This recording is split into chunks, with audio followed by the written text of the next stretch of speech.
కనిపించారు. రాష్ట్ర ప్రజలకు ఒక మెసేజ్ ఇచ్చే ప్రయత్నం చేశారు 2024 సార్వత్రిక ఎన్నికల నేపథ్యంలో. ఇది కొత్తది కాదు. సరిగ్గా 10 ఏళ్ల క్రితం ఈ ముగ్గురు అప్పుడు రాష్ట్రం కొత్తగా డివైడ్ అయిన నేపథ్యంలో కొత్త రాష్ట్రం, కొత్త అవసరాలు, సమస్యలు వీటన్నిటినీ పరిష్కరించాలంటే ఒక బలమైన పొత్తు, అందులోనూ జాతీయ స్థాయి నాయకత్వం ప్లస్ రాష్ట్రంలో సీనియర్ 40 ఏళ్ల అనుభవం, అప్పటికి 35 ఏళ్ల అనుభవం లేదా 40 తెలియదు, 2 సార్లు అప్పటికే ముఖ్యమంత్రి చేసిన అనుభవం ఉన్న చంద్రబాబు నాయుడు ఇక్కడ సీనియర్ నాయకుడు, జాతీయ స్థాయిలో కేంద్రంలో అధికారంలోకి రావాలనుకున్న బీజేపీ. మేము దీనికి సరైన సొల్యూషన్ చూపుతామంటూ వీళ్ళకు తోడుగా పవన్ కళ్యాణ్ను పెట్టుకొని ప్రత్యక్షమైనది. ముగ్గురు కలిసి తిరుపతిలో సభలో ఆ రోజు మాట్లాడినది లేదా అప్పుడు జరిగిన ఆ సభ ఇవన్నీ గుర్తుకొస్తాయి ఎవరికైనా. సరిగ్గా 10 ఏళ్ళు.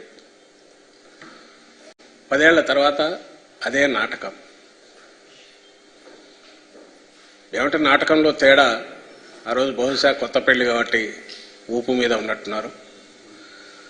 ఈసారి కొంచెం వెళ్ళే మొత్తం డీలాగా కేవలం ప్రజలను మోసగించడానికి లేదా మోసగిస్తున్నామనే స్పృహ ఉండే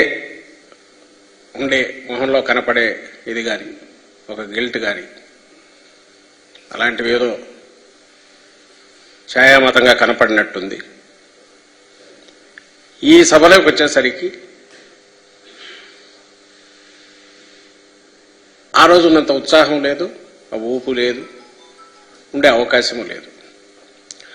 నాటకం అని ఎందుకన్నామంటే పొత్తులు పెట్టుకోవడం కొత్త కాదు. సరే, ఎన్నికల్లో పెట్టుకుంటుంటారు. చంద్రబాబు నాయుడుకి అయితే అసలు కొత్త కాదు. ఆయన పెట్టుకోకుండా ఎప్పుడు రాడు.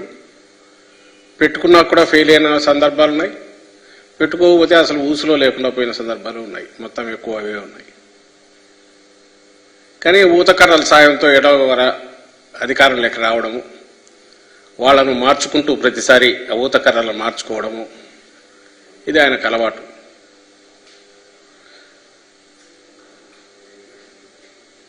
అలాగే ఎన్నికలు వచ్చినప్పుడు పొత్తులు పెట్టుకోవడము, ఆ ఫ్రంట్ కానీ ఆ కూటమి కానీ ఏదైనా హామీలు ఇచ్చి ఆ హామీలతో ప్రజలను ఆకట్టుకోవడానికి, ఓటర్లను ఆకట్టుకోవడానికి ప్రయత్నం చేయడం కూడా సహజమే.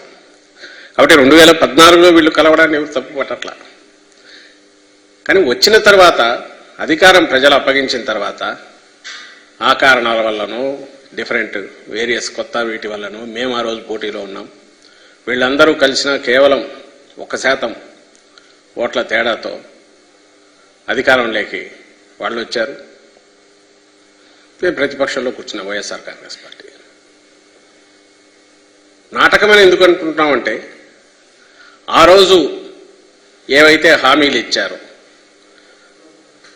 ప్రత్యేక హోదాతో సహా ఇవన్నీ కూడా తర్వాత ఏమయ్యాయి. అలాగే ఆ కూటమి అధికారంలోకి వచ్చాక ఇక్కడ బీజేపీ వాళ్ళు పార్టిసిపేట్ చేశారు కేబినెట్లో, మంత్రివర్గంలో.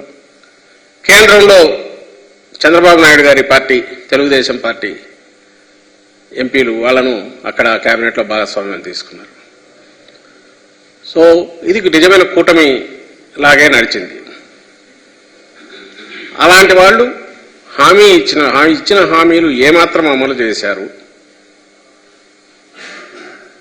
అలాగే 2014లో అధికారంలోకి వచ్చిన 3-4 ఏళ్ల తర్వాత, 3 ఏళ్ల తర్వాతనే విడాకులు తీసుకొని మళ్ళీ పక్కకి వెళ్ళిపోయాక అసలు ఎందుకు వెళ్ళిపోయారు. అలాగే 2019లో సరే ఆ విడిపోయిన తర్వాత ఎన్నికల వరకు ఆల్మోస్ట్ బండబూతుల్లాగే తిట్టుకున్నారు. పవన్ కళ్యాణ్ కేంద్రం వాళ్ళేదో పాచిపోయినట్లని ఆయన అన్నాడు. ఇంకా చంద్రబాబు నాయుడు అయితే మోడీని పూర్తి వ్యక్తిత్వ హననానికి, అంటే పాలిటిక్స్లో దిగజారుడు ధనానికి, అంటే దాంట్లోనే ఈయన ఆరితేరిన వ్యక్తి చంద్రబాబు నాయుడు. క్యారెక్టర్ అసాసినేషన్లో ఆయన కానీ, ఆయన సపోర్ట్ చేసే మీడియా కానీ, ఆ ముఠా మొత్తం ఏకంగా మోడీ మీదనే బాణాలు ఎక్కువ పెట్టి ఏమేమి మాట్లాడారో ఇప్పుడు కూడా సోషల్ మీడియాలో బాగా సర్క్యులేట్ అవుతూనే ఉన్నాయి.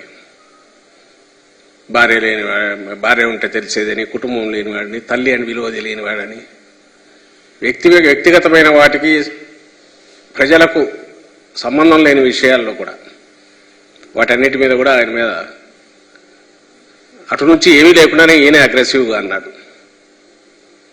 చంద్రబాబు నాయుడు. అయిపోయింది. 2019 ఎన్నికలయ్యే విడివిడిగా చేశారు.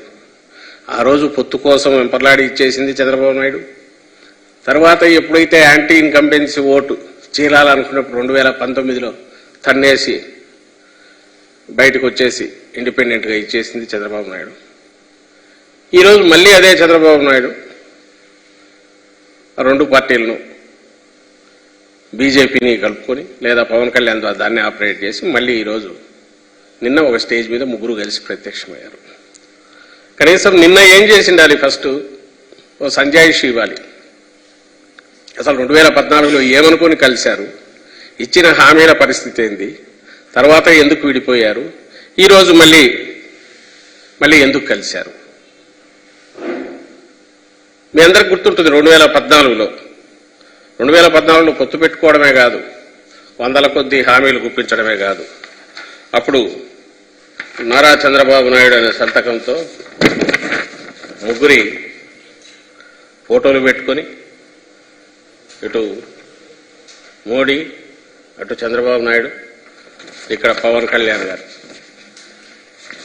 సరే, ఎన్టీఆర్ ఆయనంటే ఎన్నికల సమయంలో అక్కడ పక్కన దుమ్ము దులిపి తీసి పెట్టుకుంటాడు, మళ్ళీ అయిపోగానే పక్కన పెట్టేస్తాడు ఈయనకు అవసరమైనప్పుడు.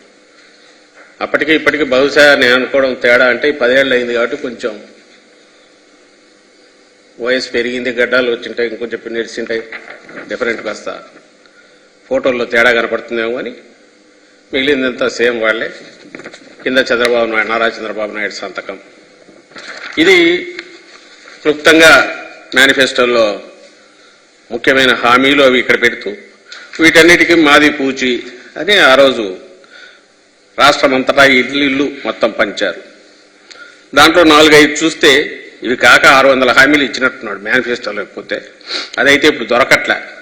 ఇదేమంటే అప్పుడే తీసి పెట్టుకున్నాం కాబట్టి ఆ తర్వాత డిలీట్ చేసేశారు మేనిఫెస్టో.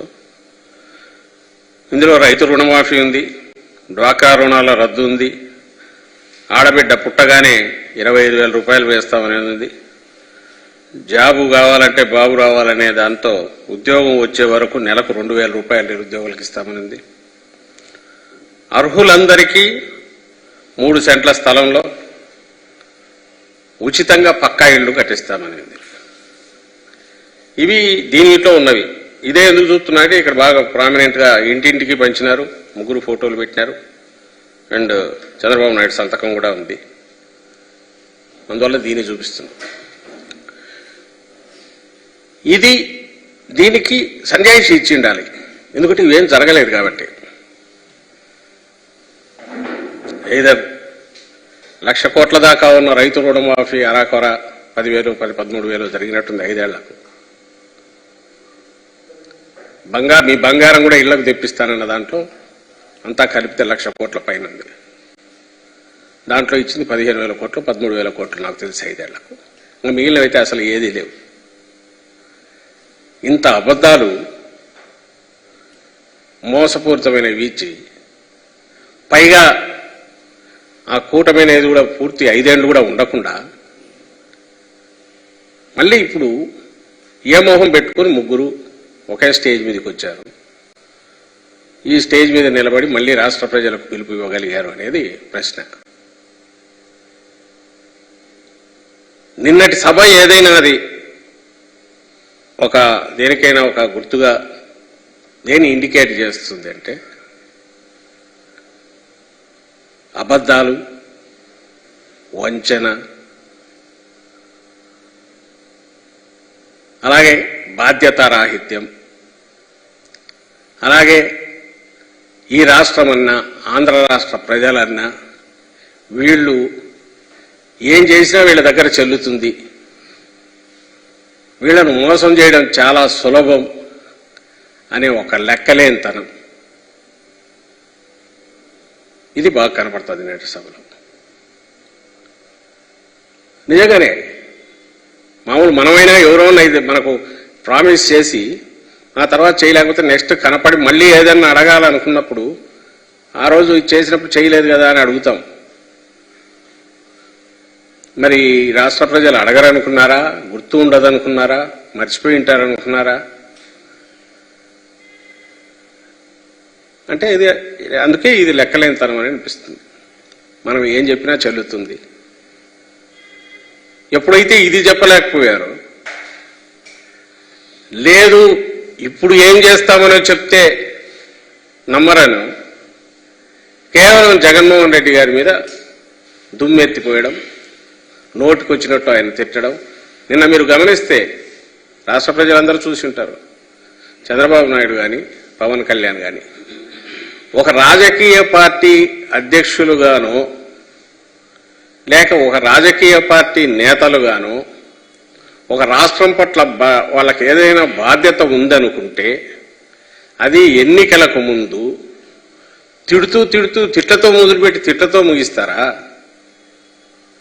లేక మేము ఏంటి చెప్పుకున్నా, లేదంటే మేము చేయాలనుకుంటున్నాం, లేదా ఇక్కడ వీళ్ళు చేయలేకపోయారు సో మేము వాళ్ళకంటే బెటర్గా మీకు ఇచ్చేస్తామని ప్రజలకు నచ్చజెప్పాలనే ప్రయత్నం చేస్తారా? అందులోనూ నిన్న 3 పార్టీలు కలిసి పెద్ద ఎత్తున మీటింగ్ పెట్టాలనుకొని అది ఫెయిల్ అయింది. That's a different issue. వాళ్ళు చెప్పిన దానికి అక్కడ జరిగిన దానికి అది డిఫరెంట్ ఇష్యూ. అక్కడికి వచ్చి మాట్లాడిన మాటలన్నీ కూడా ఎల్లో మీడియా అంటే ఈనాడు కానీ ఆంధ్రజ్యోతి కానీ లేదా వాళ్ళ ఛానల్స్లో కానీ బ్యానర్ హెడ్డింగ్లో టాప్ స్టోరీలో పేరుతో 5 ఏళ్ల పాటు అబద్ధాలు ఏదైతే వండి వారుస్తూ పెట్టారో అవన్నీ బట్టి వాటిని వల్లవేసినట్టుంది. ఆ లక్షణాలన్నీ ఏవైతే వాళ్ళల్లో ఉన్నాయో, ఏవైతే వాళ్ళ స్టోరీలు రాశారో ఆ పైత్యం అంతా కూడా అక్కడ కక్కేసినట్టుంది తప్ప జగన్మోహన్ రెడ్డి గారి మీద వాస్తవాన్ని అయితే అది ప్రతిబింబించదు. వాళ్ళ హాల్యూసినేషన్స్లో వాళ్ళు కొట్టుకుంటున్నారు. ఇన్నాళ్ళు మేము అన్నాం కాబట్టి ఇది నిజం అనుకుంటున్నారు. మేము ఏదైతే అన్నామో, మేము నమ్ముతున్నామో, మేము చెప్పిందే నిజమని అనుకొని వాళ్ళంతటా వాళ్ళు చెప్పి ఆత్మతృప్తి పొందినట్టు కనపడుతుంది. ప్రజలు ఆలోచించారని ఎందుకు అనుకుంటారు? నాకు అర్థం కాదు. జనం ఆలోచించాల. నిన్న అక్కడ సాక్షాత్తు ప్రధానమంత్రి వచ్చాడు. ఆయన ఏ పార్టీ వాడైనా ప్రధాని. ఆ సభ జరిగిన తీరింది. అక్కడ ఒక ప్రహసనంలాగా మొత్తం గందరగోళంగా జరగడం ఏంది? ఆడలేక మధ్యలో ఓడని ఒకటి సామెత ఉంది. నువ్వు డ్యాన్స్ చేయలేక వాడు సరిగా మధ్యలో కొట్టలేదు, అది వాయించలేదు, వాద్యం సరిగా పనిచేయలేదు, దానివల్ల చేయలేకపోయినా అన్నట్టు. వాళ్ళ మైక్ సిస్టమ్స్ ఫెయిల్ అయితే ఆ కన్సోల్ ఎవడు తీసుకెళ్లి ఎవడు జనంలో పెట్టుకుంటారు. జనం అక్కడ ఎక్కినారు. దానికి కారణం ఏంటంటే పోలీసులు రాలేదని. ఏ పార్టీ దీనికైనా సరే పెద్ద ఎత్తున కార్యకర్తలు చేరిన చోట పోలీసులు ఒక స్టేజ్కి ఉంచిపోలేదు. మా పార్టీ అయినా సరే నచ్చజెప్పాలని చూస్తారు, ఇది చూస్తారు తప్ప ఏదో వచ్చి లాఠీలు పట్టుకుని కొట్టరు, తొయ్యరు. మనకుండాలి అది. నా సిద్ధం సభలు జరిగాయి చూశారు కదా. అక్కడ కూడా ఎక్కడికక్కడ వాళ్ళు మా కార్యకర్తలు నిజమైన కార్యకర్తలు డెడికేట్ కాబట్టి డిసిప్లిన్ క్రమశిక్షణ ఉంది. అయినా సరే ఎక్కువ మంది చేరిన చోట ఇబ్బంది లేకుండా చూడడానికి మన ప్రయత్నాలు మనం చేసుకోవాలనే కనీస జ్ఞానం లేకుండా నయం అదేదో పొరపాటున కరెంటు పోయితే దాన్ని కూడా గవర్నమెంట్ అనడమో మమ్మల్ని అనడమో చేసేవాళ్ళేమో. దానికి పోలీసులు ఎవరో ఇది చేయలేదని, దానివల్ల అది ఫెయిల్ అయిందని మీ చేతగాంతనానికి ఓ చిన్న సభ అంతా చేస్తే 50,000 60,000 వచ్చింటారేమో, 1,00,000 లోపు. దాన్ని పట్టుకొని అసలు మొత్తం సరే మీ సభ మీరేమన్నా పొగుడుకోవచ్చు, ఎట్టయినా చేసుకోవచ్చు, అది మీ వాళ్ళ ఇష్టం. దాంట్లో వాళ్ళు తృప్తి పొందితే కాదనడానికి మేమెవరం. కానీ కానీ మీ చేతగాంతనానికి ఫెయిల్యూర్కు దాన్ని తీసుకొచ్చేసి డిపార్ట్మెంట్కో పోలీసుకో ఇంకోరికి అట్రిబ్యూట్ చేసే ప్రయత్నం అక్కడ ఇంకో దివాలా కోరుతున్నాం. అక్కడ జరిగినవన్నీ ఒకసారి రోజు ఇప్పటికే ఎక్కడికెక్కడ అన్నిట్లో మీడియాలో వస్తున్నాయి, సోషల్ మీడియాలో వస్తున్నాయి. ఆయన ప్రధానికి మోడీ గారికి సన్మానం అంటారు, శాలువ రాదు, ఇద్దరు నిలబడి ఉంటారు. ఆయన తీసుకొచ్చి ఆయన్ని అవమానించారు, పుష్పగుచ్చం అంటారు, అది రాదు. అది వాళ్ళ ఆర్గనైజేషన్ లోపం, వాళ్ళ చేతగాంతనం. ఇవన్నీ దేన్ని సూచిస్తాయంటే ఆత్రం తప్ప వీళ్లకు ముఖ్యంగా చంద్రబాబు నాయుడుకు అర్జెంటుగా ఇటు పట్టుకున్నాడు. ఇన్నాళ్ళు పవన్ కళ్యాణ్ పట్టుకున్నప్పుడు వీళ్ళని లాక్కొచ్చాడు.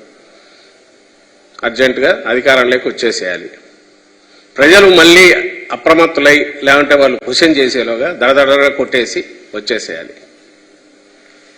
తాను జగన్మోహన్ రెడ్డి గారి గురించి తనకు పీడకలలు ఏవే వస్తున్నాయో అవన్నీ జనం ముందు పెట్టేసి కక్కేసి తొందరగా ఓట్లు ఇచ్చుకొని రావాలి. ఈ ఆత్రం ఏదైతే ఉందో అందుకే ఆయన ఏం మాట్లాడుతున్నాడో తెలియకుండా ప్రధానికి ఈయన చప్పట్లు కొడతాడు. అందరూ గమనించే ఉంటారు. చంద్రబాబు నాయుడు ఆయనేమో జగన్మోహన్ రెడ్డి గారి చెల్లెళ్ళే ఆయన ఇది అంటున్నారు, ఓటు వేయొద్దు అంటున్నారని ఆయనంటే, ఆయనేమో ప్రధానమంత్రి మోడీ గారేమో మా పార్టీ కాంగ్రెస్ పార్టీ ఒకే దీనికి అటు